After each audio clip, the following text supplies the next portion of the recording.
que é o nosso grupo de discussões empresariais da Blutex. Gostaria de pedir a todos que puderem abrir as câmeras aqui para que a gente possa ver e rever os que estão aqui conosco presente hoje. Muito obrigada aí para quem tem essa disponibilidade.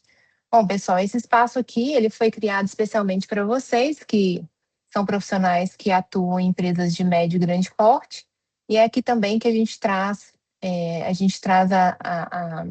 as atualizações sobre a reforma tributária e também discutimos temas de alta relevância, sempre alinhados às melhores práticas de conformidade fiscal e governança. Por isso eu peço a todos que aproveitem aqui um momento para interagir durante os debates e identificando sempre com seu nome e empresa para que a gente possa compreender aí o segmento e aplicar informações técnicas mais voltadas de forma mais individualizada. E essa interação, seja por microfone aqui e câmera, vocês têm a liberdade de participar ao longo de toda a nossa reunião. Nós temos o cuidado aqui, gostaria de lembrar sobre a importância da confidencialidade, então, portanto, eu peço a todos que não compartilhem as informações restritas ao nosso grupo.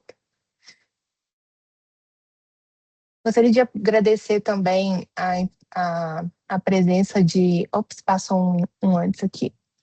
Gostaria de agradecer a presença dos nossos apoiadores e parceiros e o nosso corpo técnico da Gerência Tributária da FIENG, aqui participando com a gente a Shirley, também ao Luiz Alvim, do Escritório de Advogados Lima Neto Carvalho Abreu Mairim, que nos apoia esclarecendo as dúvidas jurídicas e sempre disposto a levar as novas soluções jurídicas aos nossos clientes do BXDE. O Luiz Alvim chegou aí, muito obrigada pela presença, Luiz. Ao José Adriano também, nosso especialista e parceiro em soluções e consultoria tributária e diretor da MidSafe. E são eles que também trarão aqui para vocês hoje uma leitura sobre as atualizações que aconteceram nos últimos dias na reforma tributária.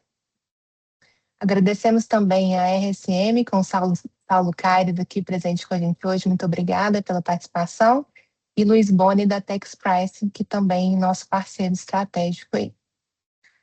Bom, gostaria de agradecer também a presença de alguns dos nossos clientes, das empresas Boston Scientific, Boston Metal, CBMM, Gasmig, Kinross, Loaish, Minas Ligas, Prosegur, Supermix, UOL Inglesa e Uzi Minas. Lembramos que a Blutex é uma empresa referência em qualificação técnica. Nós promovemos relacionamento profissional e benchmark entre as empresas de médio e grande porte. E nós atualmente oferecemos aos nossos clientes uma solução integrada em parceria com a MidSafe e o escritório Lima Neto Carvalho Abreu Mairim Advogados. E o objetivo dessa solução combinada, vou apresentar para vocês, é transformar as atualizações da reforma tributária em direcionamento prático e governança. E a gente atua como corpo técnico ativo nos grupos de trabalho pilotos do FISP, e por isso nós garantimos aqui a importância, a relevância, a curadoria de todo o conteúdo que nós trazemos aqui para vocês. Aí apresento agora a solução integrada para a reforma tributária, e aqui nós combinamos capacitação, diagnóstico e execução contínua na transição da reforma. Nessa primeira caixa, a gente entrega as 16 horas de treinamentos mensais, ao vivo e online, e também acesso ilimitado ao BXGDE, que é aqui o nosso grupo de reuniões de discussões empresariais, onde nós reunimos mensalmente. Também entregamos uma newsletter semanal, trazendo as atualizações e os pontos de atenção sobre a reforma tributária. Também entendemos ser necessário a gente levar um conteúdo que seja uma palestra para as áreas impactadas e um banco de horas para instrução técnica e uma colaboração também ao GT interno da reforma tributária com acompanhamento mensal para as empresas.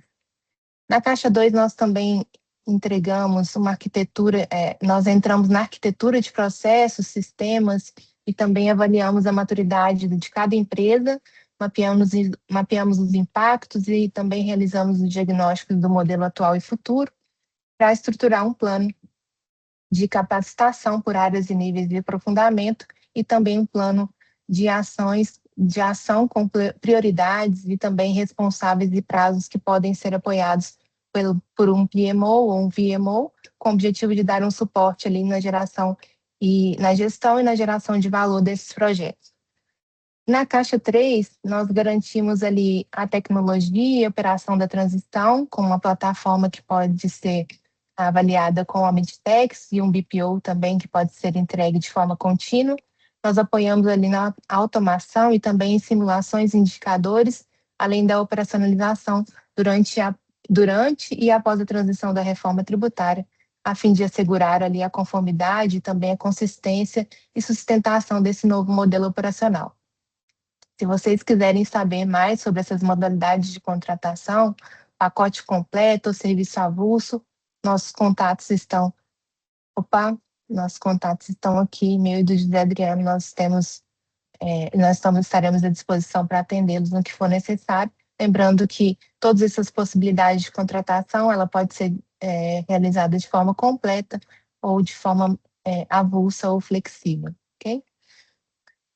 Bom, e o QR Code que vai ser direcionado aí para o Monocard do José Adriano, e lá vocês têm a possibilidade de acessar grupos de discussões, grupo do WhatsApp, onde ele posta algumas informações e atualizações da reforma, e também todo o acesso de LinkedIn e outras plataformas como podcast, que hoje ele tem um canal no YouTube, direcionado também para a reforma tributária, governança e compliance, e também meu contato aqui, que direciona, esse QR Code é direcionado para o LinkedIn.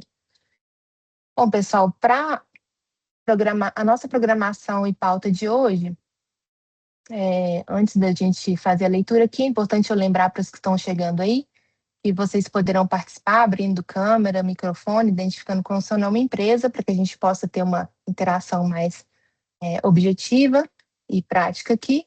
E para a reunião de hoje, nós temos uma pauta focada em atualização e estratégias e operacionalizações da reforma tributária. Iniciaremos agora com a Lei Complementar 225, recém-publicada, que traz ali institui o Código de Defesa do Contribuinte, o devedor contumaz e também programas de conformidade, com Luiz Alvim, do escritório Lima Neto Carvalho Abreu Marinca Advogados. Na sequência, também Luiz Alvim continua a apresentação com a Lei Complementar 227, também instituindo aí o Comitê Gestor do IBS, trazendo a sanção e vetos do PLP 108 de 2024. Na sequência, a gente dá início a operacionalizações da reforma tributária, com a participação do José Adriano, trazendo ali a apuração do IBS, o projeto piloto iniciado em janeiro, e também a apuração do CBS, que é uma versão beta em produção disponibilizada também em janeiro. E nós temos uma previsão de encerrar essa reunião por volta de 17h15. Estaremos aí totalmente à disposição de vocês para as novas interações. Fiquem à vontade para participar e interagir durante toda a reunião. Muito obrigada. Luiz, eu vou te pedir para iniciar o compartilhamento de sua tela aí. Tudo bem? Boa tarde, Poliana. Boa tarde, pessoal. Feliz Boa tarde. 2016 a todos, que tenhamos muita saúde e paz, né, para lidar com essas adversidades aí, e quem acompanhou no final do ano aí não foram poucas, né? Amém, amém. Amém. Vamos lá, já mais aparece aí para vocês? Agora sim, Luiz. Beleza, vamos começar pelo Código de Defesa do Contribuinte. Né? Chamaram de Código de Defesa do Contribuinte, já começo criticando, algo que de defesa do contribuinte não tem nada, né? A gente criou muita expectativa, até eu fui acompanhando um pouco o desenvolvimento desse código à distância, mas vendo alguns profissionais que admiro muito participar no desenvolvimento, mas a gente sabe que no final do dia, nem sempre o que eles colocam é aquilo que vai realmente vingar, né? Infelizmente. Tinha muita gente boa, muita gente séria envolvida, mas o que a gente teve não foi bem um código de defesa do contribuinte, e aí algumas adversidades a gente vai falar aqui, né? Basicamente, essa lei complementar, que é a Lei Complementar 225, ela, obviamente, ela tem alguns pontos positivos, né? É uma lei muito voltada para conformidade, autorregulação, né? Então ela traz ali alguns pontos positivos também, não é de tudo, apesar dela ser muito ruim, não é de todo ruim, tá? Então, assim, falando da conformidade e autorregularização, né, a autorregularização orientada para quem é de Minas, já tem uma intimidade com essa autorregularização, vamos dizer assim, mais suave, que ele tinha tem, né, uma iniciativa que eu acho muito interessante, a forma de contato com o contribuinte, de informar que algo deu errado ali, dar o tempo do contribuinte se ajustar antes de uma autuação. Isso é muito comum no estado de Minas, né? E os programas de conformidade, né? Os programas de conformidade que o Zé Adriano já vem falando sempre sobre eles, né? O Confia, o Sintonia e o programa OEA, e os selos, né, de benefícios, selos e benefícios, né? Então, assim, um ponto que é interessante que a lei trouxe para a gente é uma premiação, né?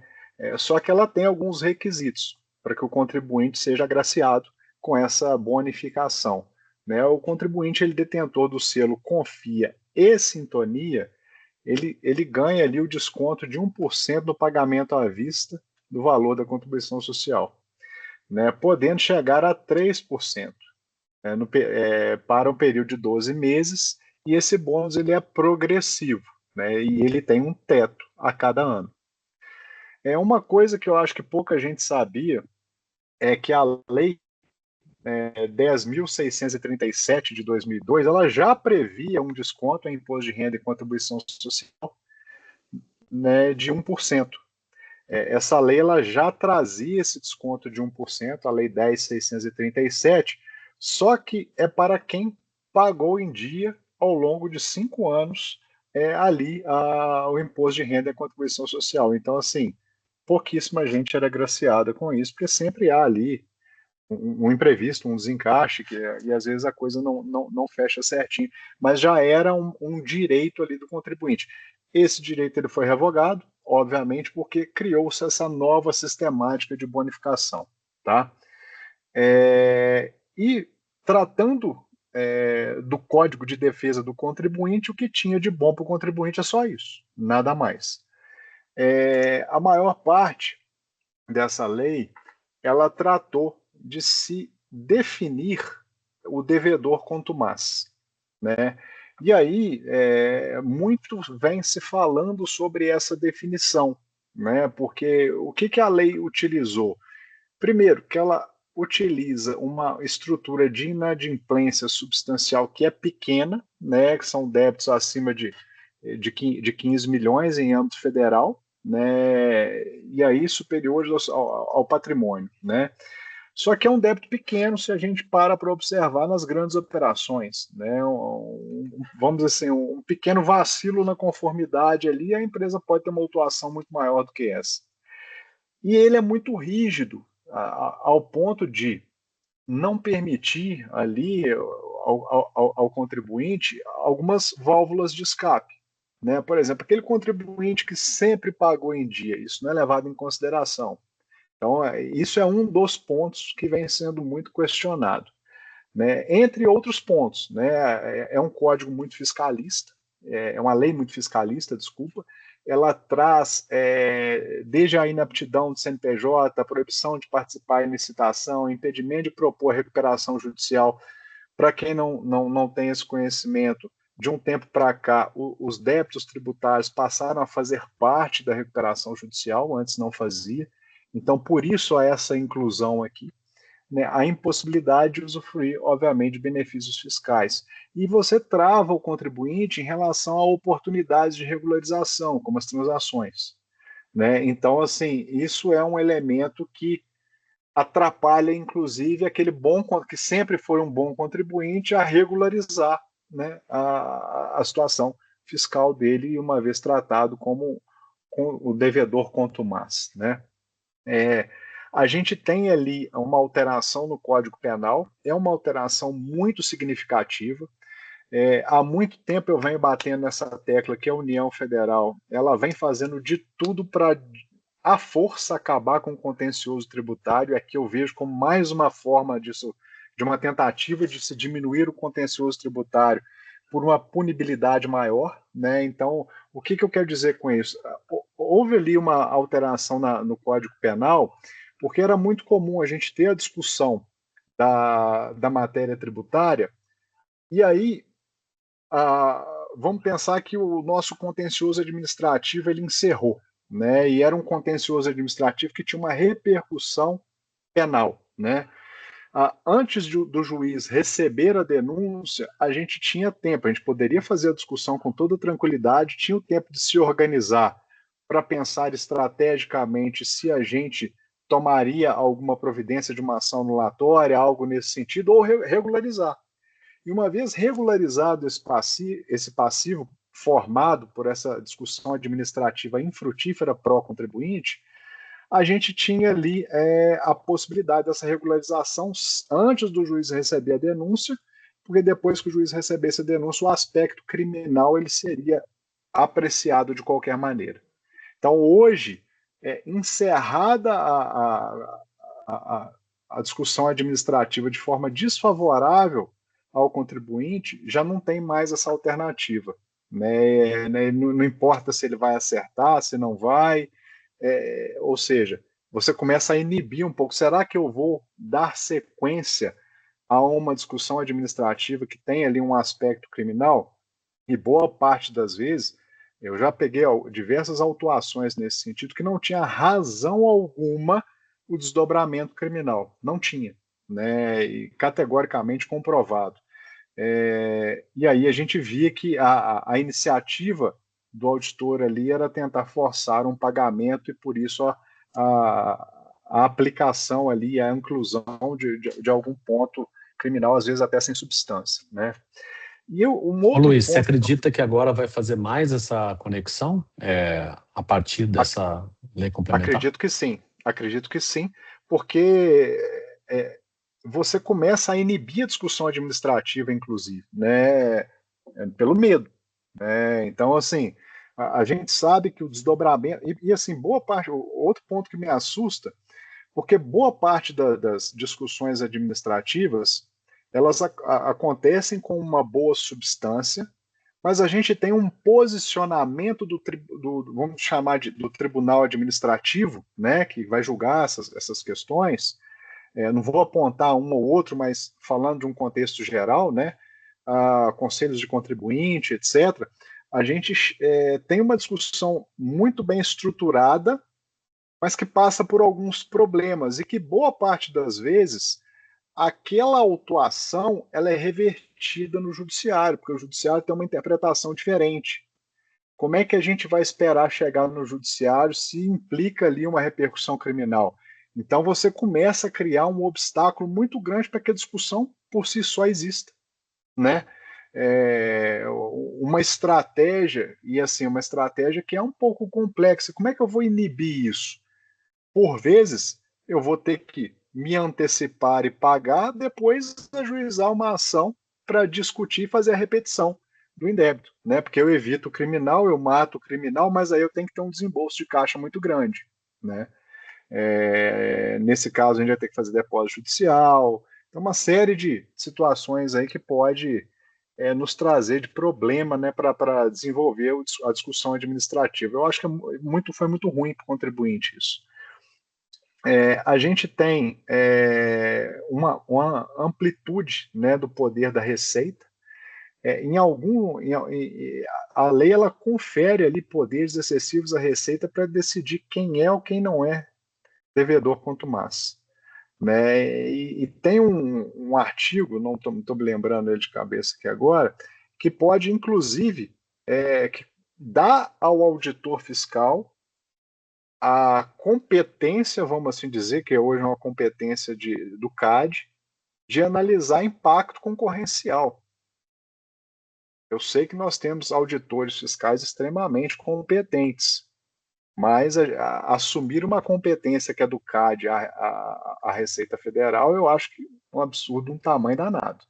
Né? E boa parte das vezes, especialmente quando a gente tem a oportunidade de trabalhar o corpo a corpo ali com o auditor, né, de forma mais próxima, né, de enviar documento, explicar determinados pontos de dúvida dos auditores, boa parte das vezes a gente compreende ali que eles entendem do regulamento, mas não entendem daquele negócio que estão analisando. Então, você começa a dar muito poder para, às vezes, quem não tem aquele olhar necessário para definir bem sobre isso, né? A gente teve veto presidencial, né, que era outro ponto bom para os contribuintes, que é a substituição de depósito judicial por seguro-garantia, né? Isso se torna ainda pior quando a gente tem uma decisão do Supremo Tribunal Federal em que diz que o débito ele corrige a Selic e o depósito judicial não segue o mesmo índice de correção, que é um índice abaixo, né? Então você tem o que quer dizer isso?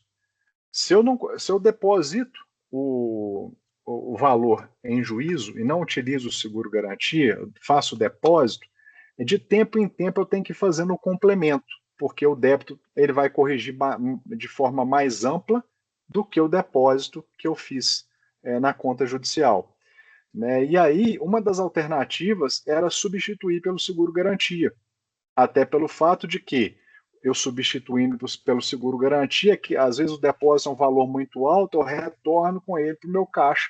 Então, isso já não vai acontecer. Era uma alternativa que os contribuintes teriam e a gente não vai poder mais por conta desse veto presidencial.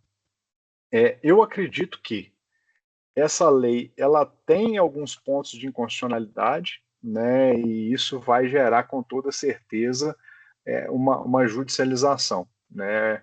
E aí, obviamente, que se é uma lei que acompanha a vontade presidencial, dificilmente isso vai mudar no Supremo Tribunal Federal, né?